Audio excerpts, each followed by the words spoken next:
Remember when they blew up that dead whale? That's what Trump just did to the Epstein cover-up. You've seen the video, right? 45-foot, 8-ton carcass of a dead sperm whale washes up onshore at Florence, Oregon, November 1970. They decide the easiest way to dispose of it is to blow it up with dynamite. That's what Trump has just done to the Epstein cover-up. So the geniuses in Oregon in 1970 figured some of it will wash away and the smaller parts will be eaten by scavenger animals. Only they had a highway engineer plan it out, and he used half a ton of dynamite instead of the 20 sticks that would have done the job. And the next thing you knew, the whale had become 1,000 pieces of rock-hard shrapnel. That's what Trump just did to the Epstein cover-up. A piece of blubber, and whale blubber is hard, a piece of blubber the size of a coffee table hit a parked car and crushed it, and the driver later swore he had just bought that car from a lot that was then running a promotion called Get a Whale of a Deal. That's what Trump just did to the Epstein cover-up. I also want to know today why Trump renamed the Kennedy Center the Donald J. Trump Memorial Center, but let me plow through the Trumpstein disaster first. It starts with image 468. Image 468 from the Epstein files, from which virtually all the Trump stuff had already been scrubbed, was not scrubbed. It was a photo of a bunch of framed photos in a drawer, all of which showed Trump and Epstein together. So 24 hours later, image 468, which hadn't been scrubbed, was instead deleted. And even in doing that, after they posted it and scrubbed it and deleted it, they left image 1346, a larger shot of framed Epstein photos on a credenza, a couple dozen of them. And sure enough, zoom in on that, as the impeccable Lauren Windsor did, and there is a framed photo of Epstein and Trump and Melania, the three of them. It doesn't look like anybody's being introduced to anybody else. At least 16 pages that were released on Friday had disappeared by yesterday. Some of the ones they did release had 100% redactions, 550 of them, 550 pages, fully redacted, just the black boxes, per Scott MacFarlane and CBS News, and they are still counting. One Epstein victim says she was doxed, that Trump released her identifying information. And just to apply the chef's kiss, Todd Blanche, who, believe it or not, is the Deputy Attorney General, gets on one of the Sunday shows and presents a self-fulfilling prophecy, or in this case, a self-unfulfilling prophecy. Quote, "If there's photographs that we have of President Trump or anybody else, they, of course, will be released, with the exception of any victims or survivors that we've identified," unquote. In other words, any photos proving Trump was with verified Epstein victims or survivors, they will not be released because they would show Trump was with verified Epstein victims or survivors.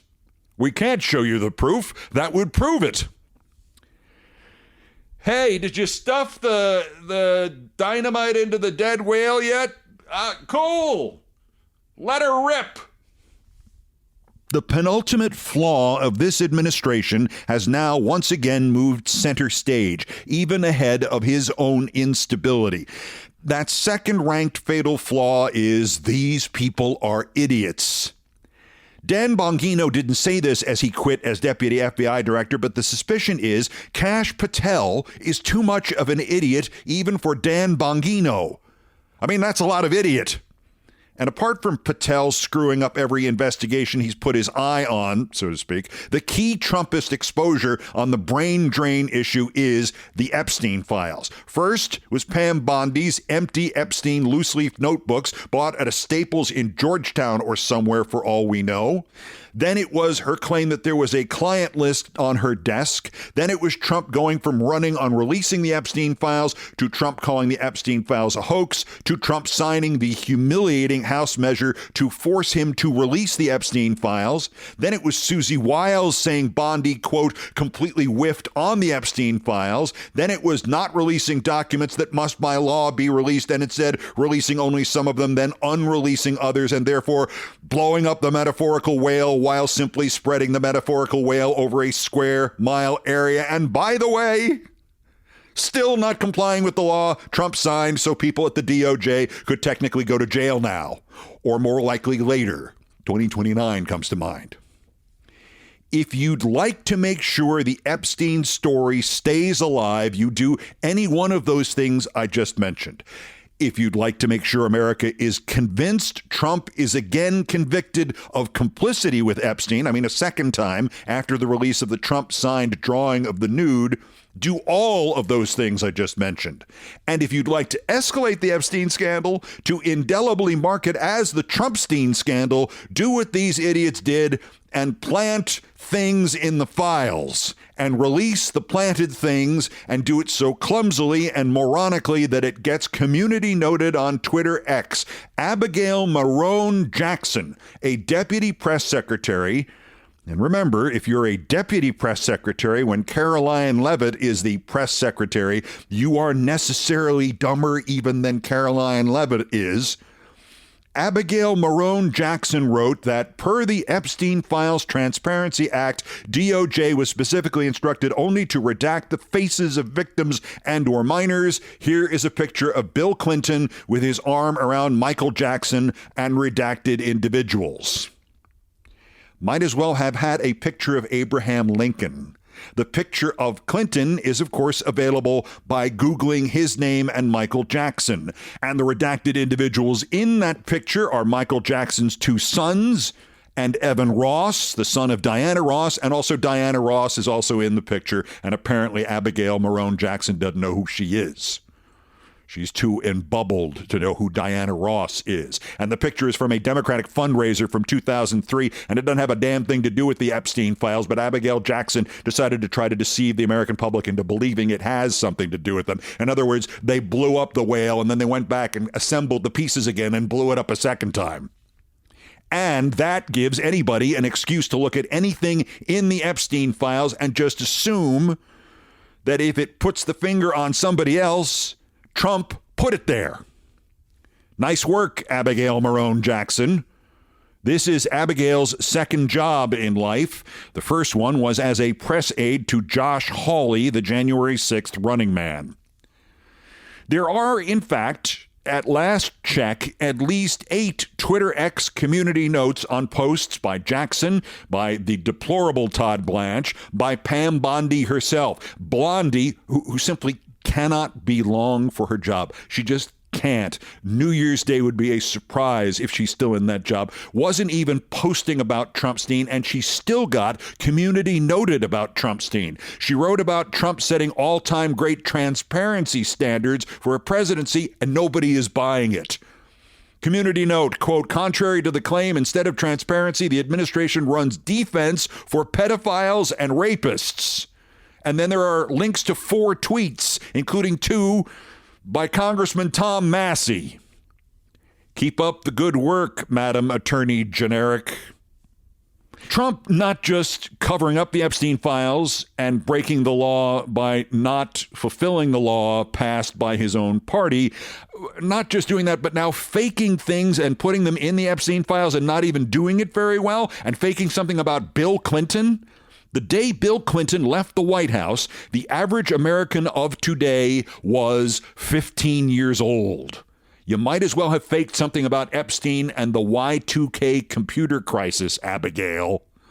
This underscores why Trumpstein, no matter what happens next, will be self-perpetuating in a way nobody dreamed of last Thursday. This is the true danger of conspiracy theories, as no one will find out more than Donald Trump will find out in the days and weeks to come. 20% of Americans do not believe the reality of what happened on 9/11. The Kennedy assassination only became more desirable as conspiracy fodder after the Warren Commission report. Charles Mackay's 1841 book, Extraordinary Popular Delusions and the Madness of Crowds, has been surpassed since its publication in explaining mass stupidity, but it is still always a wonderful reminder that while it has now been weaponized by everybody from the Nazis to Trump, people have always been this gullible. It is hard to get away from conspiracy theories, except by massive and even shocking straightforwardness and transparency. And that is impossible if a government consists of conspiracy theorists and stupid conspiracy theorists like Harmeet Dillon. If you don't know her, she is actually an assistant attorney general. Her previous job was Tulsi Gabbard's lawyer. She, deliberately or otherwise, turned the Brown University shooting into another fake conspiracy. Somebody tweeted that after the shooting, Brown was removing articles from its website about one of its students. She retweeted it with the Musk-like addition, concerning. Anna Paulina Luna, the member of the House from Dipshit County, Florida, wrote she found it suspicious that things were altered on the Brown website. Luna also probably finds it suspicious that the amount of daylight changes every day. Well, Dillon retweeted her, too, adding just sus. Turned out the deletions had nothing to do with the shooting, and the student had nothing to do with the shooting. As I recorded this, Dillon had not even deleted her misinformation. Sus this, clown. One can argue that it is part of the Trumpist playbook, that it is part of the authoritarian playbook, that the less people who believe in official accounts about anything, the more they will turn to one seemingly authoritative source, and unfortunately for many of these idiots, that's still Trump. I confess I think that's giving them too much credit. It's like reading Senator Mike Lee, who is so deep down his, let's see, what's the amount? 1 millionth internet rabbit hole now, that he would need to detox to find his way back to reality, and thinking that Mike Lee's borderline paranoia is some kind of re-election strategy. It's not. He's just a moron. These people are all just morons. They blew up the Epstein whale. They have not processed that conspiracy theories are like giant fire hoses. They're effective and decisive unless you lose control of yours and you drop it, and the next thing you know, the water has drowned you. Or the blubber has. The Trumpstein story would have, forgive me, exploded if everything had come out Friday, just like a dead whale would eventually explode due to natural biological forces. Then there would have been a significant, if probably inaccurate, sense that almost the whole thing was out in the open now, and however bad it might have been, there would have been a virtual end to it, but everything didn't come out Friday. All that did was just give you a reason to reread the nauseating New York Times story about Epstein giving Trump a 20-year-old woman, of Trump denying, and nobody ever bothering to reread the Epstein evidence while playing Trump's words from the Access Hollywood tape and remembering that when Trump said that, it was after most of his sleaziness with Epstein had already occurred. So it didn't come out. Instead, you maniacs, you blew it up, damn you all to hell. And now, the blubber will just sit there, everywhere. It will just sit there symbolically, a whole huge chunk of it the size of a coffee table, in the crushed car next to Trump forever. Next to Trump as he dozes off or boasts about acing the cognitive test and being able to tell which one was the giraffe. Let's take another look at those Trumpstein photos. Is the giraffe in there too? How about the dead, blowed up whale?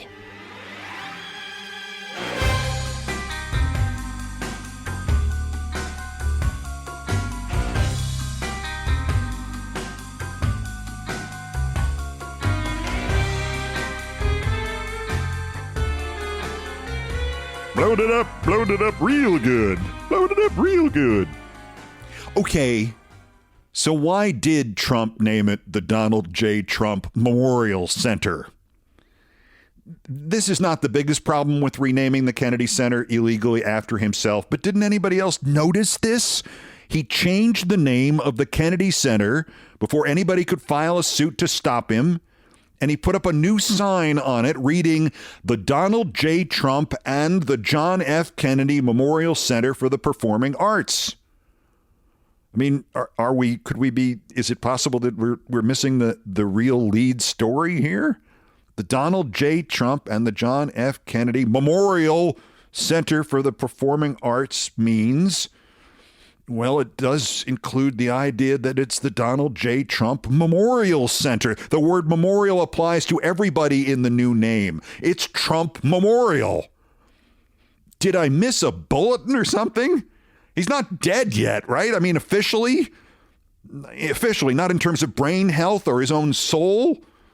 The Donald J. Trump and the John F. Kennedy Memorial Center for the Performing Arts.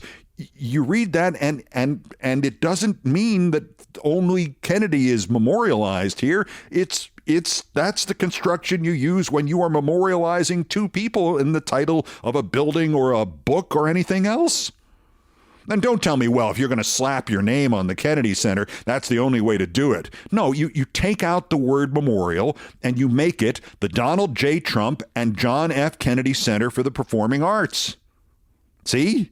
Or if you're Trump and you really think there is something too disrespectful even for you to do and you have to keep the word memorial in there for Kennedy's sake, you take a page from sports stadiums and you make it the Donald J. Trump Auditorium at the John F. Kennedy Memorial Center for the Performing Arts. That way it's Kennedy Memorial and Trump not Memorial. Obviously, the whole thing is sacrilege, but there's sacrilege and then there's stupid sacrilege. And what a surprise, Trump chose the stupid sacrilege. This needs to be undone now by court action, later just with pickaxes. Maybe on pay-per-view or people buy a $2 lottery ticket and the winners get to wield the pickaxes. You'd raise $1,174 trillion. But it's just so unsettling that anybody, even a guy as flat out crazy as Trump, would slap his name on an American cultural institution and make it read like it is now the Trump Memorial Center. Sir, memorial means dead, sir. On the other hand, if this sticks, Trump will have the last laugh because, of course, sooner or later, it will be Trump Memorial.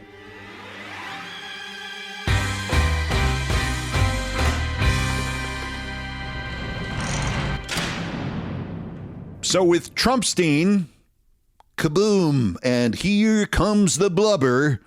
I'm not sure why Trump probably got scared out of announcing an attack on Venezuela last Wednesday. Do not get me wrong. I would be happy to see Maduro go no matter the how, just like I'd like to see Putin go no matter the how. These aren't socialist countries or democracies or whatever form of government Russia has convinced its captive citizens they are in. These are dictatorships.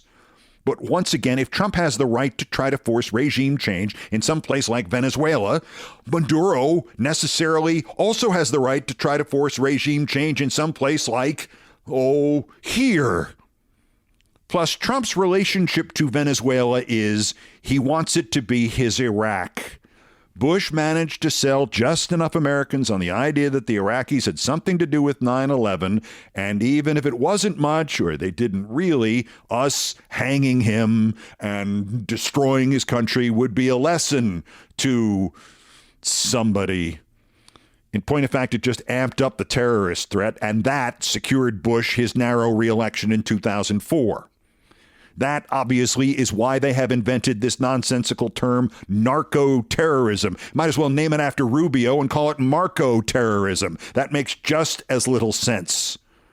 The point is to repeat again and again and again and get the casual American to forge a connection between Venezuela and terrorism and then use that to, in a way, repeat Bush's success. And yes, sorry, it pains me more than anybody else, I think, in media. Yes, Bush was successful in Iraq. Not for America, not for the world, certainly not for Iraq, just for Bush. Where does that leave Venezuela? We'll find out after somebody has to tell Trump that the planted photo of Clinton did nothing and the deleting of photos of him was, Well, somebody has to go in now and tell Trump about the exploding whale.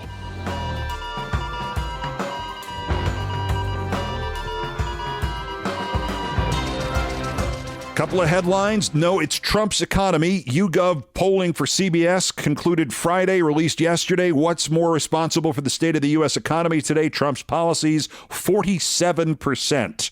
Biden's, 22%. Both equally, 22%. You put the key numbers together there, and 69% of the people think it's at least mostly or partly Trump's economy.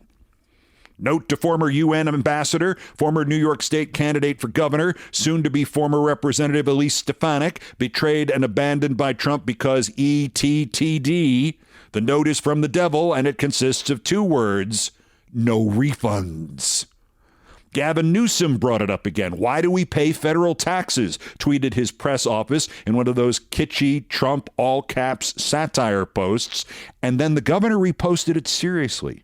Again, quote, if Trump cannot provide the bare minimum to Californians, perhaps it is time California withholds resources from the feds. I'm telling you, this is the way out. It'll be messy. It is virtually a declaration of war. It destabilizes the country. It destabilizes the country almost as fast as Trump is destabilizing it. And lastly, Peter Arnett has died. Peter Arnett was not the first reporter to tell the truth about Vietnam, but he was the one who paved the way for all the others too, including the ones on TV, because he was reporting for the Associated Press when the Associated Press had a world duopoly on news services. He won the Pulitzer Prize in 1966 from Vietnam. He worked so long and took such personal chances that he was in Vietnam as early as 1962 and as late as the day we withdrew in the chaos of 1975. And he was covering the Soviet invasion of Afghanistan in 1979. And he covered the Gulf War from Iraq for CNN. And he covered the Bush War in Iraq in 2003 for NBC. But what made Peter Arnett a great reporter among great reporters is that in between, when he was based at the CNN Bureau in New York in CNN Year 1 and Year 2, and that day they didn't need him at the UN, or he wasn't packing to go overseas, and instead they needed somebody to go interview commuters during a snowstorm or to get a soundbite about the latest, exploding whale, Peter Arnett was the first to volunteer. He liked reporting. Or when the rookie sports reporter needed some advice on how to put together his rookie sports story, Peter Arnett not only gave it, he sat through nearly the entire editing session of the sports piece in question. When I was next on the same channel as him, 21 years later, he was live from Iraq, and before we went on in the commercial break, he said over the satellite, "Hey," in that New Zealand accent of his, "nice career." And I got to say, well, I had a lot of help from the real pros when I was just getting started. Peter Arnett was 91 years old. Thank you, Peter. Also of interest here, I'll mention this again later for your planning purposes, no podcast Thursday. It's a holiday. The holiday season, of course, does not stop the worst. Of course, Mehmet Oz wants you to know that the price of penises is a-going up. And in an unexpectedly possibly related topic, Lindsay Halligan misspelled Virginia.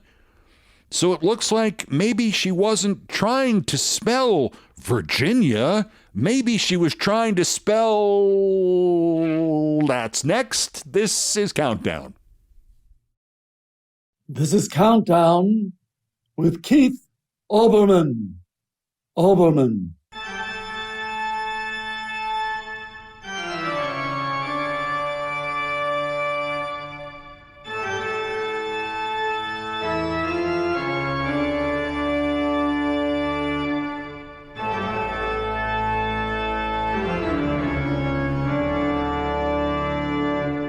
Still ahead on this edition of Countdown, hey, it's Christmas. I haven't done any Thurber in a long time, and I don't know if you've noticed this, but the news hole, as it is colloquially known, colloquially known, Mr. Brokaw. It's kind of small this week, so let's give you a little something to do if you want to laugh at and with everybody else. His most famous story, the story which began my relationship with the Thurber family and the Literary Trust, and my favorite Thurber story, a holiday threefer ahead from James Thurber. But first, believe it or not, there's still more new idiots to talk about, the roundup of the miscreants, morons, and Dunning-Kruger effect specimens who constitute today's other worst persons in the world. The bronze worst Dr. Oz. You heard him. While millions of Americans are about to fall off the economic cliff because he's part of the dictatorship determined to cut health care to save money for billionaires, he gave an address on how inflation is hitting transgender care. Quote, "The creation of a penis," unquote.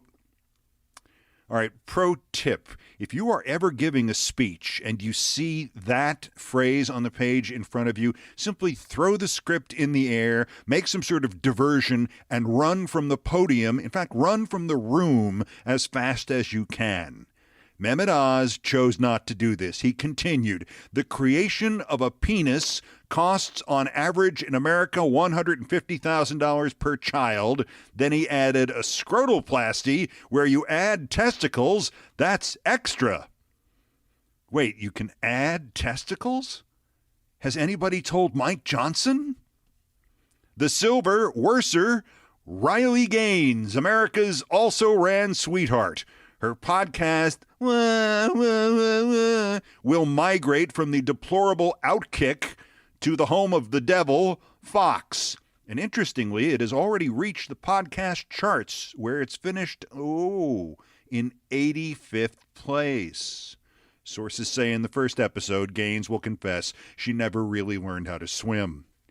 But the winner, the worst, Lindsay Halligan, Miss Uncongeniality, and third runner-up from the Colorado Miss USA pageant many, many, many years ago.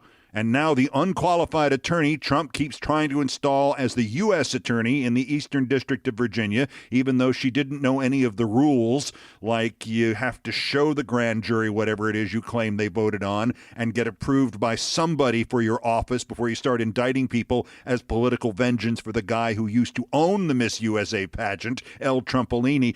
She didn't know stuff like that. Well, she's done it again, only this one is way simpler and way funnier than the Star Chamber indictments in her name. She keeps having trouble with details.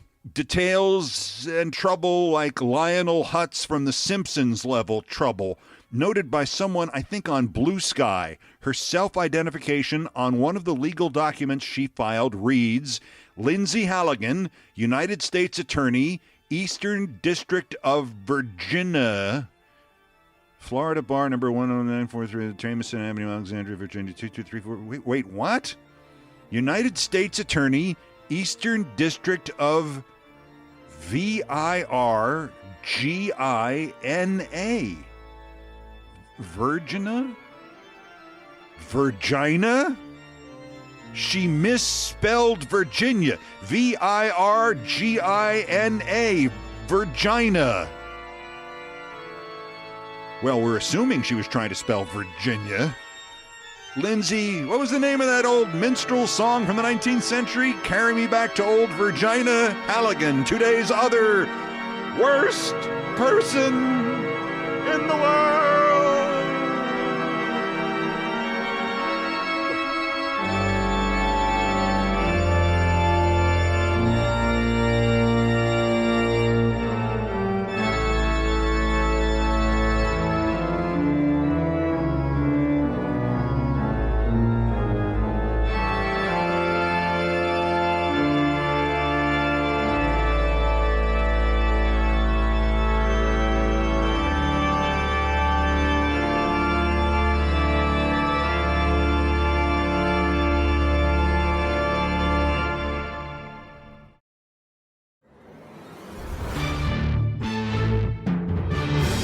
As promised, Merry Christmas. Not just one Thurber story, since we haven't done any of them in a while, not two, but 3, and all of them with special connotations. My favorite, his most famous, and the one that first connected me to the Thurber literary tradition.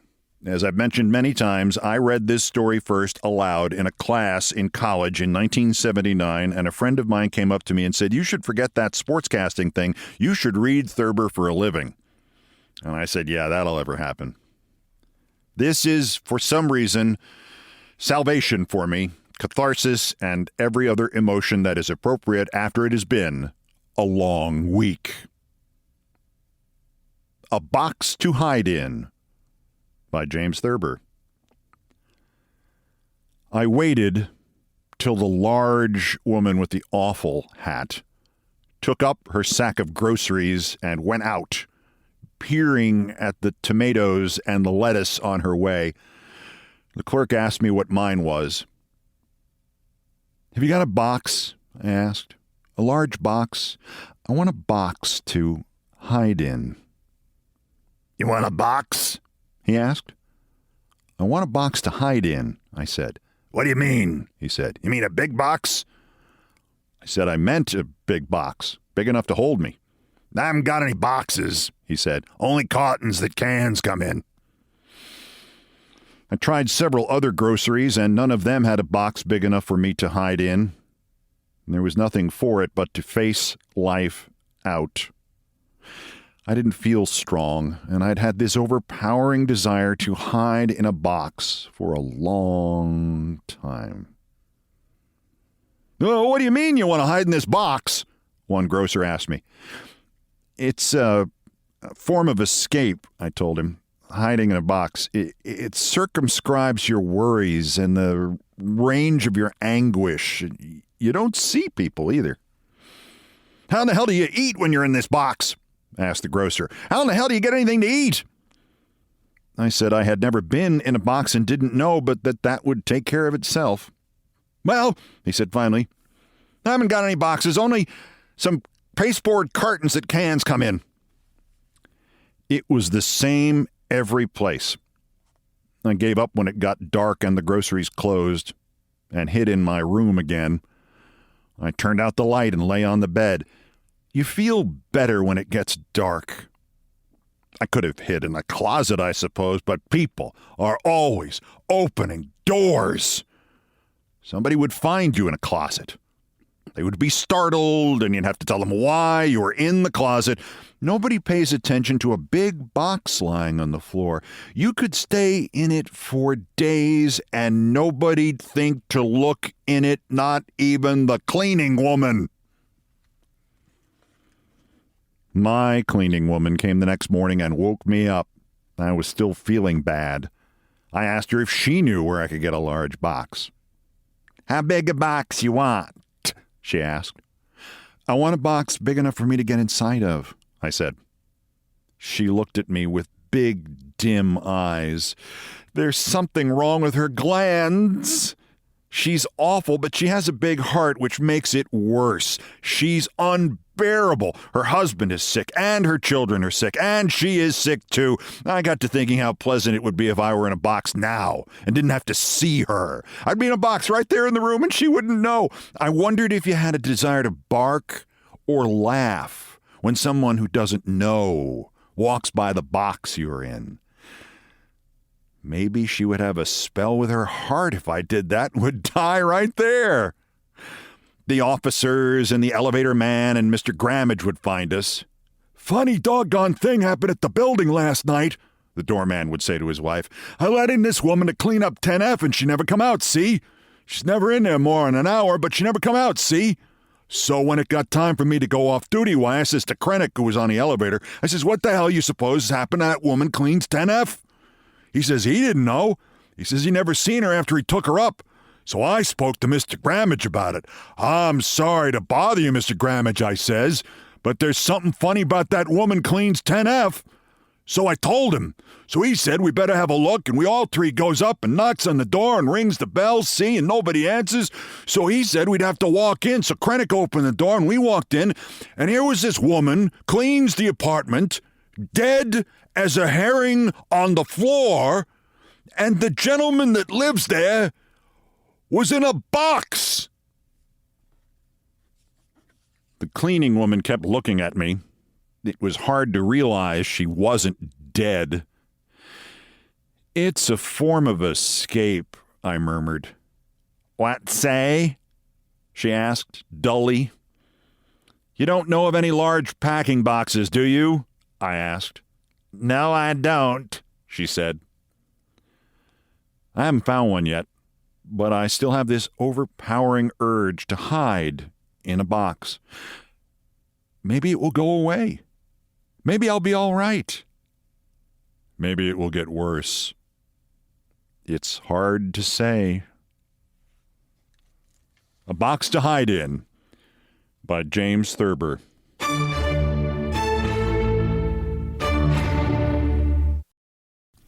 James Thurber's best-known work, best-loved work, and maybe just best work has been made into 2 different films, neither of which is really satisfactory, but each gives you just a glimpse of what your imagination is doing as you hear or read his words. It is a universal. It is the story of everybody who's ever lived, who has ever daydreamed. It is The Secret Life of Walter Mitty by James Thurber. We're going through! The commander's voice was like thin ice breaking. He wore his full-dress uniform with the heavily braided white cap pulled down rakishly over one cold gray eye. We can't make it, sir. It's spoiling for a hurricane, if you ask me. I'm not asking you, Lieutenant Berg, said the commander. Throw on the power lights. Rev her up to 8,500. We're going through. The pounding of the cylinders increased. Ta-pocket-a-pocket-a-pocket-a-pocket-a-pocket-a. The commander stared at the ice forming on the pilot window. He walked over and twisted a row of complicated dials. Switch on number 8 auxiliary, he shouted. Switch on number 8 auxiliary, repeated Lieutenant Berg. Full strength in number 3 turret, shouted the commander. Full strength in number 3 turret. The crew, bending to their various tasks in the huge, hurtling 8-engined Navy hydroplane, looked at each other and grinned. The old man'll get us through, they said to one another. The old man ain't afraid of hell. Not so fast. You're driving too fast, said Mrs. Mitty. What are you driving so fast for? Said Walter Mitty. He looked at his wife in the seat beside him with shocked astonishment. She seemed grossly unfamiliar, like a strange woman who had yelled at him in a crowd. You're up to 55, she said. You know I don't like to go more than 40. You were up to 55. Walter Mitty drove on toward Waterbury in silence, the roaring of the SN-202 through the worst storm in 20 years of Navy flying, fading in the remote, intimate airways of his mind. You're tensed up again, said Mrs. Mitty. It's one of your days. I wish you'd let Dr. Renshaw look you over. Walter Mitty stopped the car in front of the building where his wife went to have her hair done. Remember to get those overshoes while I'm having my hair done, she said. I don't need overshoes, said Mitty. She put her mirror back into her bag. We've been all through that, she said, getting out of the car. You're not a young man any longer. He raced the engine a little. Why don't you wear your gloves? Have you lost your gloves? Walter Mitty reached in a pocket and brought out the gloves. He put them on, but after she had turned and gone into the building and he had driven onto a red light, he took them off again. Pick it up, brother, snapped a cop as the light changed, and Mitty hastily pulled on his gloves and lurched ahead. He drove around the streets aimlessly for a time, and then he drove past the hospital on his way to the parking lot. It's the millionaire banker, Wellington Macmillan, said the pretty nurse. Yes, said Walter Mitty, removing his gloves slowly. Who has the case? Dr. Renshaw and Dr. Renbow. But there are 2 specialists here, Dr. Remington from New York and Mr. Pritchard Mitford from London. He flew over. A door opened down a long, cool corridor, and Dr. Renshaw came out. He looked distraught and haggard. Hello, Mitty, he said. We're having the devil's own time with Macmillan, the millionaire banker and close personal friend of Roosevelt. Obstruosis of the ductal tract. Tertiary. Wish you'd take a look at him. Glad to, said Mitty. In the operating room, there were whispered introductions. Dr. Remington, Dr. Mitty, Mr. Richard Mitford, Dr. Mitty. I've read your book on streptothoracosis, said Pritchard Mitford, shaking hands. A brilliant performance, sir. Thank you, said Walter Mitty. Didn't know you were in the States, Mitty, grumbled Remington. Coles to Newcastle bringing Mitford and me up here for a tertiary. You are very kind, said Mitty. A huge, complicated machine connected to the operating table with many tubes and wires began at this moment to go pocketa, pocketa, pocketa. The new anesthetizer is giving way, shouted an intern. There is no one in the East who knows how to fix it. Quiet, man, said Mitty in a low, cool voice. He sprang to the machine, which was now going pocketa, pocketa, queep, pocketa, pocketa, queep. He began fingering delicately a row of glistening dials. Give me a fountain pen, he snapped. Someone handed him a fountain pen. He pulled a faulty piston out of the machine and inserted the pen in its place. That will hold for 10 minutes, he said. Get on with the operation. A nurse hurried over and whispered to Renshaw, and Mitty saw the man turn pale. Coreopsis has set in, said Renshaw nervously. If you would take over, Mitty? Mitty looked at him, and at the craven figure of Benbow, who drank, and at the grave, uncertain faces of the two great specialists. If you wish, he said. They slipped a white gown on him. He adjusted a mask and drew on thin gloves. Nurses handed him shiny, Back it up, Mac. Look out for that Buick. Walter Mitty jammed on the brakes. Wrong lane, Mac, said the parking lot attendant, looking at Mitty closely. Gee, yeah, muttered Mitty. He began cautiously to back out of the lane marked exit only. Leave her sit there, said the attendant. I'll put her away. Mitty got out of the car. Hey, better leave the key. Oh, said Mitty, handing the man the ignition key. The attendant vaulted into the car, backed it up with insolent skill, and put it where it belonged. They're so damn cocky, thought Walter Mitty, walking along Main Street. They think they know everything. Once he had tried to take his chains off outside New Milford, and he got them wound around the axles. The man had to come out in a wrecking car and unwind them, a young, grinning garageman. Since then, Mrs. Mitty always made him drive to a garage to have the chains taken off. The next time, he thought, I'll wear my right arm in a sling. They won't grin at me then. I have my right arm in a sling, and they'll see I couldn't possibly take the chains off myself. He kicked at the slush on the sidewalk. Overshoes, he said to himself, and he began looking for a shoe store. When he came out into the street again with the overshoes and a box under his arm, Walter Mitty began to wonder what the other thing was his wife had told him to get. She had told him, twice, before they set out from their house for Waterbury. In a way, he hated these weekly trips to town. He was always getting something wrong. Kleenex, he thought, squibs, razor blades, no, toothpaste, toothbrush, bicarbonate, carborundum, initiative, referendum. He gave it up.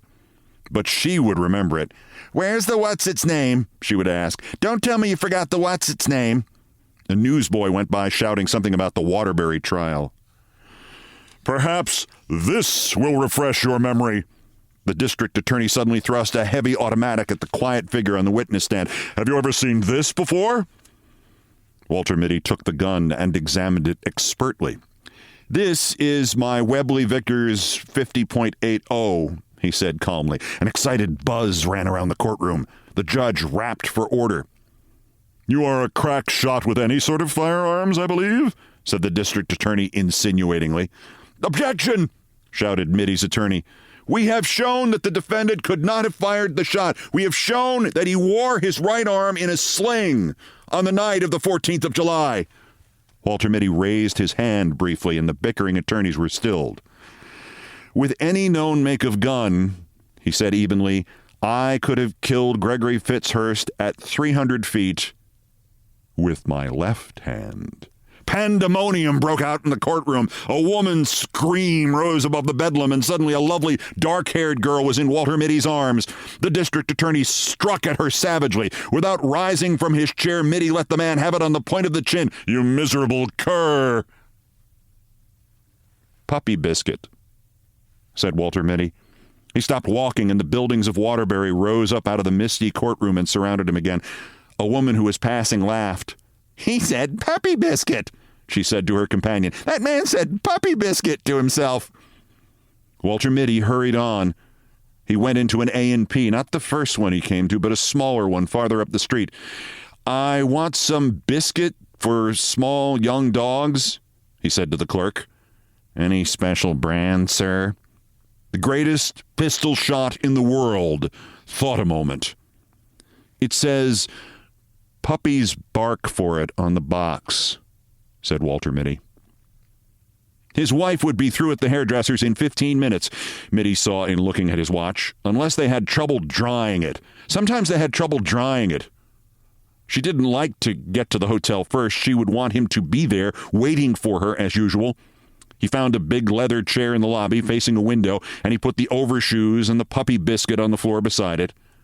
He picked up an old copy of Liberty and sank down into the chair. "Can Germany conquer the world through the air?" Walter Mitty looked at the pictures of bombing planes and of ruined streets. "The cannonading has got the wind up in young Raleigh, sir," said the sergeant. Captain Mitty looked at him through tousled hair. "Get him to bed," he said wearily. "With the others. I'll fly alone." "But you can't, sir," said the sergeant anxiously. "It takes 2 men to handle that bomber, and the Archies are pounding hell out of the air. Von Richtmann's circus is between here and Solier." "Somebody's got to get that ammunition dump," said Mitty. "I'm going over. Spot of brandy." He poured a drink for the sergeant and one for himself. War thundered and whined around the dugout and battered at the door. There was a rending of wood, and splinters flew through the room. "Bit of a near thing," said Captain Mitty carelessly. "The box barrage is closing in," said the sergeant. "We only live once, Sergeant," said Mitty with his faint, fleeting smile. "Or do we?" He poured another brandy and tossed it off. "Never seen a man could hold his brandy like you, sir," said the sergeant. "Begging your pardon, sir." Captain Mitty stood up and strapped on his huge Webley Vickers automatic. "It's 40 kilometers through hell, sir," said the sergeant. Mitty finished one last brandy. "After all," he said softly, "what isn't?" The pounding of the cannon increased. There was the rat-tat-tatting of the machine guns, and from somewhere came the menacing pocketa, pocketa, pocketa, pocketa of the new flamethrowers. Walter Mitty walked to the door of the dugout, humming "Auprès de ma blonde." He turned and waved to the sergeant. "Cheerio," he said. Something struck his shoulder. "I've been looking all over this hotel for you," said Mrs. Mitty. "Why do you have to hide in this old chair? How did you expect me to find you?" "Things close in," said Walter Mitty vaguely. "What?" Mrs. Mitty said. "Did you get the what's-its-name, the puppy biscuit? What's in that box?" "Overshoes," said Mitty. "Couldn't you put them on the star?" "I was thinking," said Walter Mitty. "Does it ever occur to you that I am sometimes thinking?" She looked at him. "I'm going to take your temperature when I get you home," she said. They went out through the revolving doors that made a faintly derisive whistling sound when you pushed them. It was 2 blocks to the parking lot. At the drugstore on the corner, she said, "Wait here for me. I forgot something. I won't be a minute." She was more than a minute. Walter Mitty lighted a cigarette. It began to rain with sleet in it. He stood up against the wall of the drugstore, smoking. He put his shoulders back and his heels together. "To hell with the handkerchief," said Walter Mitty scornfully. He took one last drag on his cigarette and snapped it away. Then, with that faint, fleeting smile playing about his lips, he faced the firing squad, erect and motionless, proud and disdainful. Walter Mitty, the undefeated, inscrutable to the last. The Secret Life of Walter Mitty by James Thurber. The Peace-like mongoose is the starting point of my relationship with James Thurber's daughter, Rosemary, and his granddaughter and his publishers. It was my dad, fatally sick in the hospital, to whom I would read Thurber every night, who suggested I should read Thurber on the TV news show. I thought he was crazy. I told him if I did that, I'd probably hear from his literary trust, but I did it anyway. And so I read The Peace Like Mongoose. And I heard from his literary trust. Because at the moment I read this story, Rosie Thurber was on the horns of the proverbial dilemma.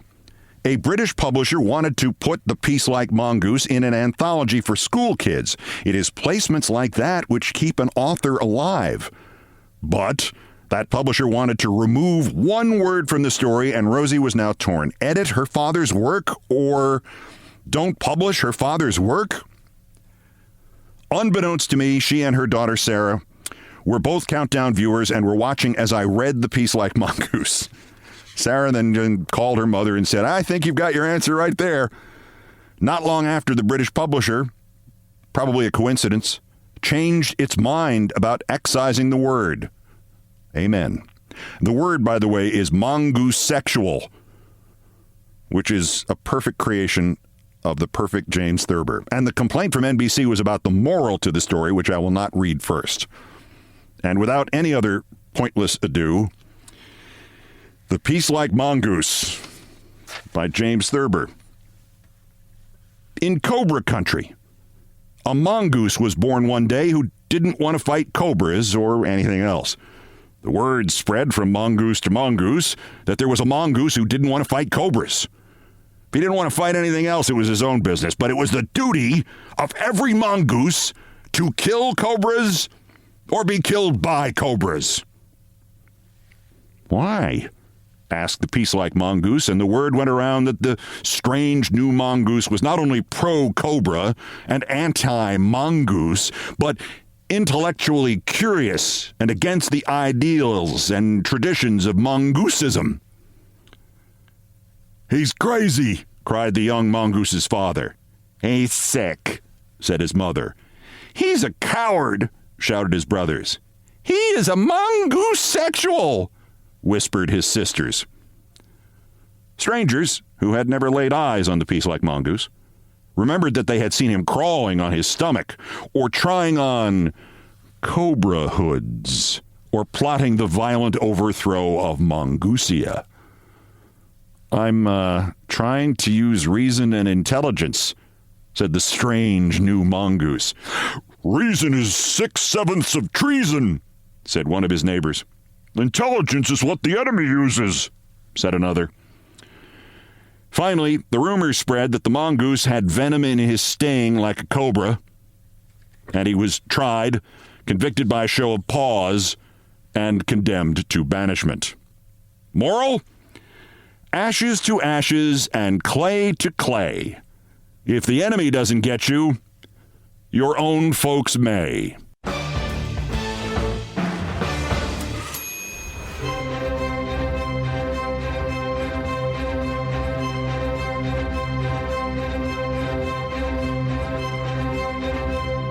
A Box to Hide In, my favorite. Walter Mitty, his most famous, and that one that connected me to the eternal Thurber tree, The Peace Like Mongoose. Okay, I've done all the damage I can do here. Thank you for listening. Most of our Countdown music was arranged, produced, and performed by Brian Ray and John Philip Chanel, our musical directors of Countdown, and it was produced by TKO Brothers. Mr. Ray on guitars, bass, and drums, and Mr. Chanel handling the orchestration and keyboards. Our satirical and pithy musical comments are by the best baseball stadium organist ever, Nancy Faust.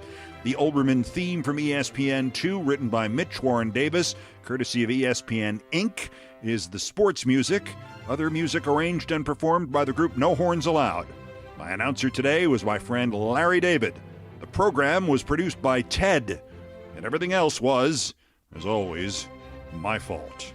That's Countdown for today, day 337 of America Held Hostage again, but just 1,126 days until the scheduled end of his lame duck and lame-brained term, unless he is removed sooner by MAGA, or by Jeffrey Epstein, or by affordability, or by Susie Wiles.